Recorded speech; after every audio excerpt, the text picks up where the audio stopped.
সাগর দিঘির ধারে ভিড় জমে সকাল বিকেল। কেউ হাঁটেন, কেউ বসে আড্ডা দেন। ব্যস্ততম শহরের মাঝেই খোলা চত্বরে এক কোণে বসে কুরুশ কাটায় সংযুক্তা সরকার সৃষ্টি করেন তার নিজস্ব জগৎ। সংযুক্তার কথায় একলা ঘরে বসে বুনতে একঘেয়ে লাগে, তাই সাগর দিঘির পাশে এসে বসেন।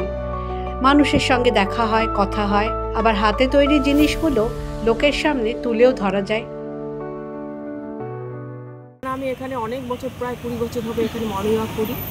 মর্নিং ওয়াকে আমি আগে কিছু 2-3 বছর আগে থেকে আমি অ্যাভনের মেকআপের জিনিস বিক্রি করছি। এখানে আমার বিভিন্ন বন্ধু আছে, অনেক চেনা জানা লোক আছে। এখান থেকে বিক্রি টিক্রি শুরু হয়, আমার বন্ধুরা জিনিস নেয়। আর এখানে বসে এগুলো বানালে লোকে দেখে, বানানোগুলো দেখে অর্ডার হয় নতুন। আর এখানে অনেকটা সময়টা বেশ ভালো, আর জায়গাটা বেশ ভালো, জন্য এখানে সময় কাটানোর একটা বিশেষ ব্যবস্থা আছে। যেমন চারিদিকে ঘাট আছে বাঁধানো, এখানে বসে একটু গরমকাল, এখানে কোনো গরমে অসুবিধা হয় না খুব একটা। মানে নিজের একা সময় কাটানোর আড্ডা হয়, ঘোরাও হয়, সবই হয়। এখন বাইরে যাওয়া তো সবসময় হয় না সম্ভব, ঘুরে বেড়ানো। এখানে লোককে আর কি তোমার অ্যাডও হয়ে যায়। এখানে একটা ব্যাগ বুনতে সময় লাগে 2 থেকে 3 দিন।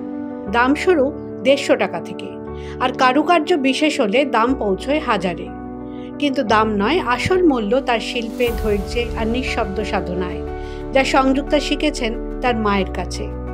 বাড়িতে রয়েছেন মা আর বোন, এই দুজনকে নিয়েই সংযুক্তার পৃথিবী। দুদিন আগে আমি যখন ছোটো ছিলাম, আমার মা এগুলো সেলাই টেলাই জানি, মাসিরা বিশেষ করে উলের সোয়েটার অর্ডার নিয়ে বানাতেন। তো ওদের কাছ থেকে উলের সোয়েটার বানানোও শিখেছি, আবার এই যে কুরুশি কাটার কাজ সেটাও শিখেছি। আমার বাড়িতে আমার পিসিরাও জানতেন এসব কাজ। তো তখন তো আমি ঠিক সেভাবে পেশাদার ভাবে শুরু করিনি কাজ। এখন সময় কাটানোর জন্য বলো, বা কিছু টাকা উপার্জন করার জন্য বলো, সব কিছু মিলিয়ে এটা করছি।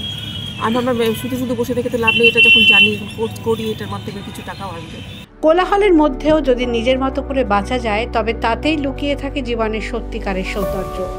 সাগর দিঘির পাড়ে বসে প্রতিদিন এই কথাটাও যেন শিখিয়ে দিয়ে যান সংযুক্তা। কোচবিহার থেকে রিয়া দাসের রিপোর্ট, দ্য ওয়াল।